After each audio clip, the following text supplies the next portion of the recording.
and welcome to Phenoma K-Drama, the podcast which celebrates K-Drama as storytelling. 안녕하세요. 환영합니다. 내 이름은 K-Drama Momma예요. I am the K-Drama Momma and your host for this Phenoma K-Drama Mini-Masterclass. Thank you for joining.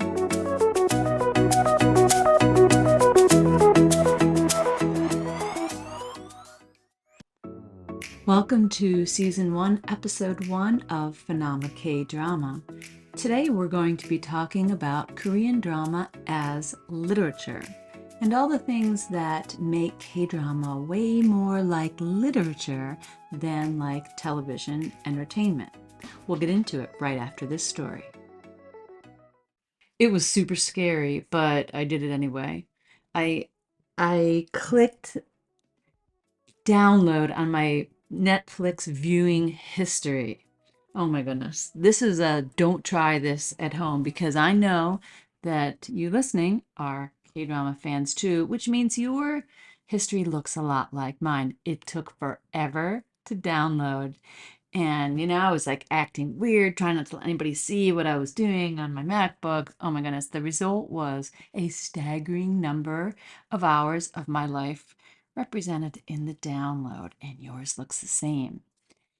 So I started saying, wait a second, what am I doing? Is this worth it? Am I wasting my life? And, I started reading the titles that spanned back for a few years. And at first, I was kind of dreading it and I felt a little ill, just knowing that every K-drama is close to 20 hours worth of viewing. But that kind of pit in my stomach just began to turn to warm fuzzies, and we blew right past warm fuzzies and went on to butterflies and then on to a cozy glow as the series name. I read them one after another, and you guys know they're quirky, they're a little awkward and weird. I always thought it was a translation issue, but these titles, they represent friends. They represent like happy, cozy feelings and people that I value. So, quirky titles like Romance is a Bonus Book, Clean with a Passion for Now, funny combination of words, Goblin, the Great and Lonely God, Uncanny Counter, Destined with You, Crash Landing on You, Doom at Your Service, Because This Is My First Life. These titles they're strange, they're bizarre. And I have to admit that in the past, I've actually written to some production companies in Seoul offering to rename these in a way more relatable to American viewers. Just say no to that attitude. I wouldn't change one of these quirky titles.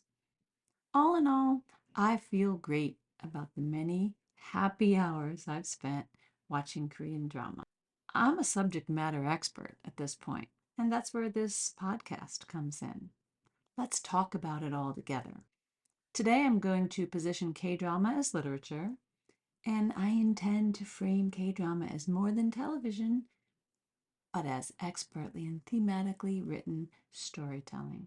I feel passion for creative and expert stories and storytelling, and I think that Studio Dragon is the best in the business.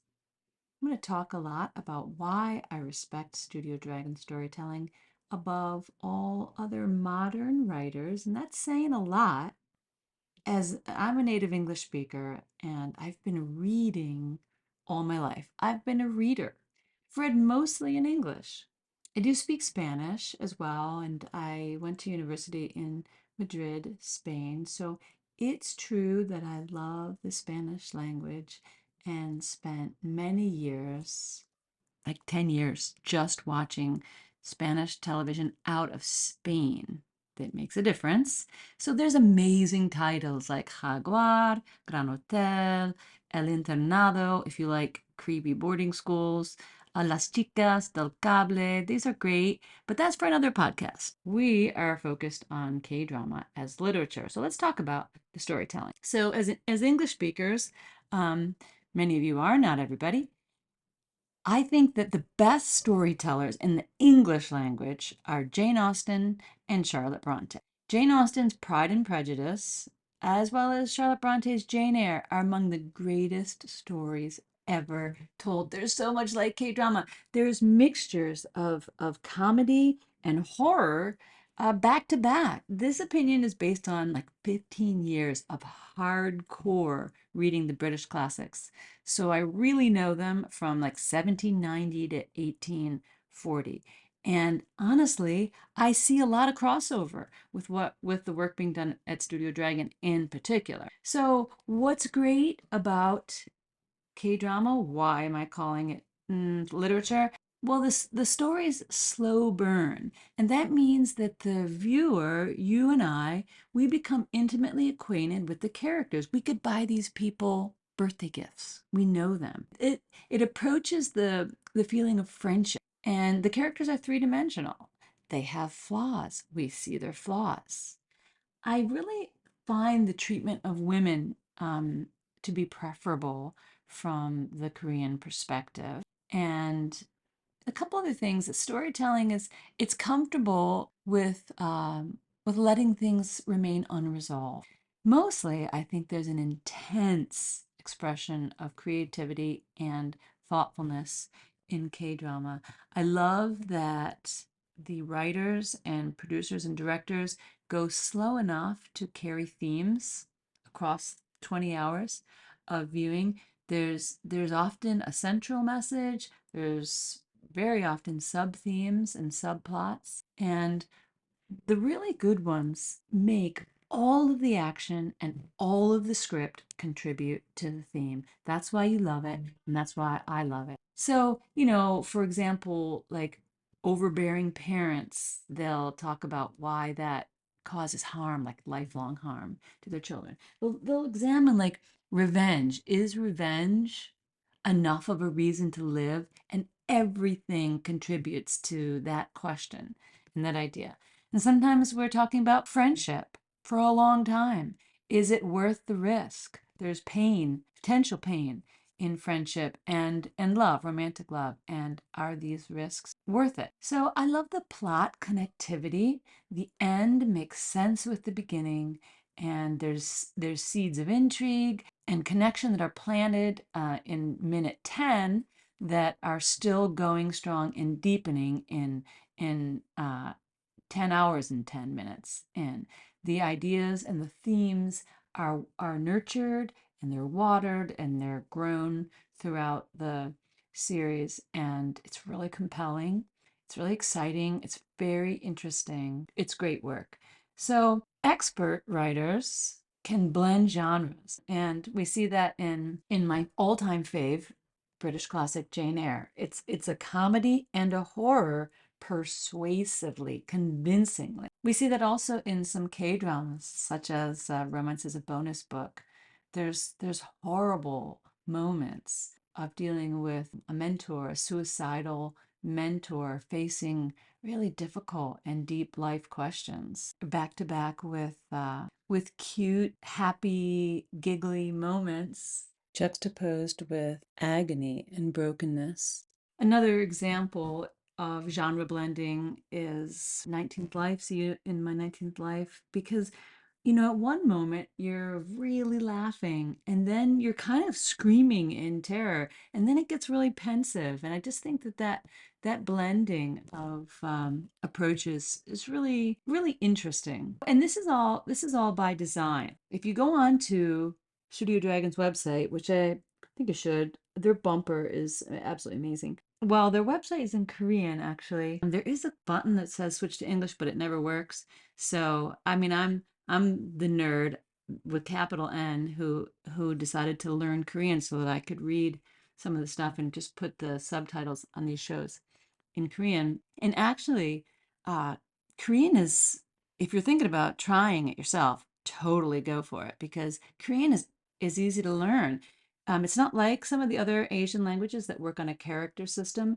Korean works on a alphabet system exactly like English, which makes it easy to learn. There's a Duolingo that's fun to get started, but it won't be enough. So if you're really into it, you have to get a textbook. That's what I did. I got a textbook, started on page 1, and I learned to read in Korean, which is not very difficult. It's also absolutely beautiful and so fun to write.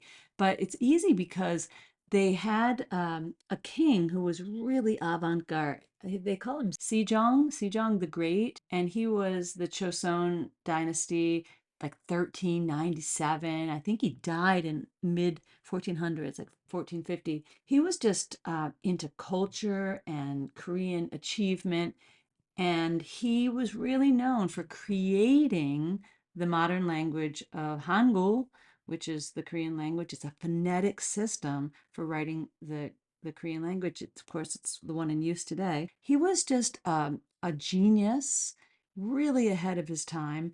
And Korea at the time was borrowing characters, a lot of them from Chinese, and kind of making them work for Korea. But he just said, Korea is this great nation. We don't need to borrow a language. So he literally invented one, which is why it's so systematic. There's a combination of vowels and consonants. One of the beautiful things about Korean is that it's grouped by syllable.